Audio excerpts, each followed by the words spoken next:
नमस्कार। कैसे हैं आप सब? क्या आपने भाखरी का नाम सुना है? अब आप बोलोगे ये किस भला का नाम है? ये एक गुजराती डिश है। जिस तरह से पंजाब में मॉर्निंग में नाश्ते के टाइम पे पराठे खाए जाते हैं, उसी तरह से गुजरात में भाखरी खाई जाती है। भाखरी जो है वो पटेल कम्युनिटी में गुजरात में बहुत फेमस है, क्योंकि उनका मॉर्निंग का जो ब्रेकफास्ट होता है ना, यानी कि चाय के साथ हमेशा ही वो लोग भाखरी पसंद करते हैं। पहले तो बचपन में मैं देखती थी कि मेरी मॉम जैसी भाखरी बनाती है वैसी कोई और क्यों नहीं बनाता, क्योंकि मेरी मॉम की भाखरी बनाने का जो तरीका था ना, वो बहुत डिफरेंट, मतलब इतना अच्छा, इतना रिफाइंड तरीका उन्होंने मुझे सिखाया है कि भाखरी जब मैं बनाती हूँ या कोई भी जब मेरी बनाई हुई भाखरी खाता है तो ज़रूर वो ये बोलता है कि ये किस तरह से बनाते हो। हमारे यहाँ पे तो इस तरह से नहीं बनती, या तो बहुत ज़्यादा ही हार्ड हो जाती है भाखरी, या तो बिल्कुल ही सॉफ्ट रहती है। तो आइए मैं आपको आज सिखाती हूँ मेरी मॉम के स्टाइल वाली भाखरी। चलिए साथ में मिलकर बनाते हैं। भाखरी बनाने के लिए यहाँ पे मैंने आटा ले लिया है। ये जो आटा है वो आटा होगा दरदरा सा, जिसे हम बोलते हैं ना कि लड्डू के लिए जो आटा यूज़ होता है वही वाला आटा, जिसमें स्वाद अनुसार आप नमक ऐड कर दीजिए। और मैं अब इसमें मोयन ऐड करूँगी। आप ऑयल का भी मोयन ऐड कर सकते हैं, लेकिन मैं यहाँ पे घी का मोयन ऐड करूँगी। और जितना ज़्यादा मोयन आप ऐड करेंगे उतनी ही ज़्यादा क्रिस्पी और कुरकुरी सी जो है वो आपकी भाखरी बनेगी।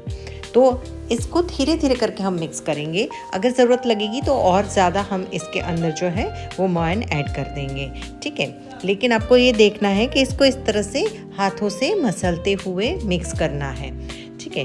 अब सबसे इम्पॉर्टेंट बात होती है भाखरी में कि आप उसका आटा किस तरह से लगाते हैं, और मोयन जो है उसकी मात्रा भी आपको अच्छे से ही रखनी है। अभी मैं इसमें और मोयन ऐड करूँगी क्योंकि ये अभी थोड़ा सा कम मोयन पड़ रहा है, ठीक है। अगर घी है तो घी को आपको उस तरह से ऐड करना है कि जिस तरह से ये देखिए इसको बाइंड होना चाहिए, राइट। अब मैं इसमें और थोड़ा सा घी ऐड कर दूँगी ताकि ये अच्छे से इसको मोयन मिल जाए। ऑयल हो तो ऑयल को भी आपको इसी तरह से मोयन डालना है इसमें। अब सबसे इम्पॉर्टेंट बात भाखरी में मेरी मम्मी ने जो मुझे सिखाई वो ये है कि आप आटा जिस तरह से लगाते हैं वो आटा कितना ज़्यादा अच्छे से बना रहे हैं वो इम्पॉर्टेंट है, ठीक है। अब भाखरी जो है वो आप अलग अलग तरीके से भी बना सकते हैं। जैसे कि अगर आप चाहें तो इसके अंदर थोड़े से क्यूमिन सीड्स भी डाल सकते हैं। आप चाहें तो थोड़े से इसमें अजवाइन भी डाल सकते हैं, लेकिन मैं यहाँ पे सिंपल वाली भाखरी बना रही हूँ। मसाला भाखरी भी बन सकती है, ठीक है। अब ये देखिए इस तरह से इसको हम करेंगे, मिक्स करेंगे तो देखिए ये इसका जो मोयन है वो बिल्कुल ठीक हो जाएगा। अब पानी, मेन बात, पानी एक साथ ऐड नहीं करना है, बिल्कुल ज़रा सा। आप देखेंगे मैंने बिल्कुल थोड़ा सा पानी लिया है, मतलब 5-6 चम्मच करके ही पानी लिया। और सबसे मेन बात, इसको हमें मसल के आटा नहीं गूंदना है। ये आटा हम लगाएंगे इस तरह से, ये देखिए जिस तरह से मैं उंगलियों से इसका आटा गूंथ रही हूँ, ठीक है, उसी तरह से गूंथना है। अगर आप इसको बहुत ज़्यादा जिस तरह से रोटी का आटा लगाते हैं ना वैसे लगाते जाएंगे ना तो ये आटा बहुत ज़्यादा सॉफ्ट होता जाएगा। और जब भाखरी का आटा सॉफ्ट हो जाता है तो भाखरी कभी भी अच्छी नहीं बन पाती। जब हम जैसे कहते हैं ना कि भाखरी जो है या तो एकदम लूज़ हो जाएगी या तो एकदम टाइट हो जाएगी। ये देखिए इसको एकदम ऐसे मसलना नहीं है, इस तरह से।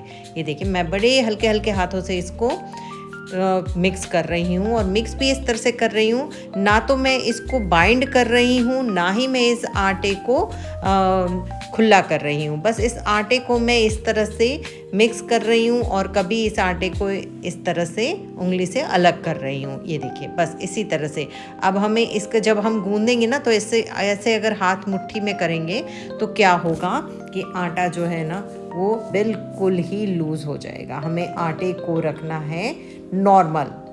और अब इस तरह से ये देखिए हो चुका है। इस आटे को इस तरह से ही हम पूरे में, ताकि कोई भी आटा सूखा ना रहे, सारा आटे में पानी जो है वो अच्छे से मिक्स हो जाए।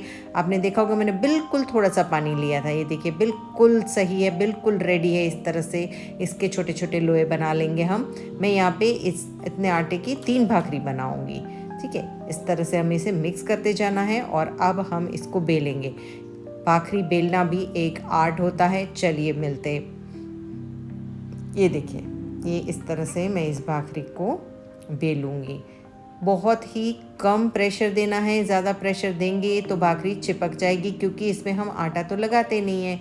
ये देखिए इस तरह से, और साइड साइड से बिल्कुल फटेगी, आपको चिंता करने की ज़रूरत नहीं है, क्योंकि ये आटा जो है वो मोटा वाला आटा है। ये भाखरी बन चुकी है। इसको अब हम तवा गरम रख दिया था, उसके अंदर रख के सेक लेंगे। ध्यान रखना है, जब हम तवा रखेंगे तो तवा जो फ्लेम है वो बहुत हाई रखनी है, लेकिन जब हम भाखरी है उसके अंदर ऐड करेंगे तो फ्लेम जो है वो बिल्कुल स्लो कर देनी है।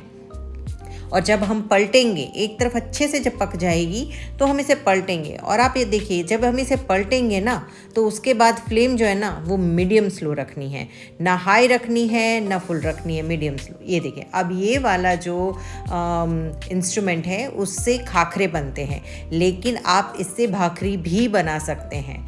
भाखरी जो है उसको आपको इस तरह से प्रेस करते हुए मीडियम उसको वज़न देना है, बहुत ज़्यादा वज़न नहीं देना है, मीडियम प्रेस करते हुए हमें इस तरह से घुमानी है। भाखरी को कभी भी एक जगह रख देने से क्या होता है कि वो जल जाएगी या तो वो बहुत ज़्यादा हार्ड हो जाएगी। मेन बात है कि किस तरह से हम इसका फ्लेम रखते हैं, किस तरह से इसका आटा गूंदा जाता है, किस तरह से इसको सेका जाता है। अब इस तरह से हम इसको आराम आराम से सेकेंगे। और ये देखिए हमारी भाखरी। अब इस भाखरी में ना खूब सारा घी ऐड करेंगे और फिर हम खाएंगे। लेकिन क्या करूँ, मैं डाइट पे हूँ, ऑलरेडी मोयन में ही इतना घी डाल चुकी हूँ, तो अब इस भाखरी के अंदर मैं वो घी नहीं डाल सकती। बट एनीवेज आप ज़रूर से इसमें बहुत सारा घी ऐड करके खा सकते हैं। भाखरी को आप अलग अलग चीज़ों के साथ खा सकते हैं, दही के साथ, चाय के साथ, अचार के साथ, चटनी के साथ, या फिर मसाला भाखरी बनाकर ऐसे भी खा सकते हैं। कैसी लगी मेरी वीडियो ज़रूर बताइएगा, और दूसरे दोस्तों के साथ भी शेयर कीजिएगा, ताकि उनको भी तो पता चले कि ऐसी भी कोई चीज़ है जो इतनी टेस्टी बनती है। दूसरे वीडियो में जल्दी मिलते हैं, तब तक के लिए स्वस्थ रहे, खुश रहे, ईश्वर का नाम ले। जय बजरंगबली।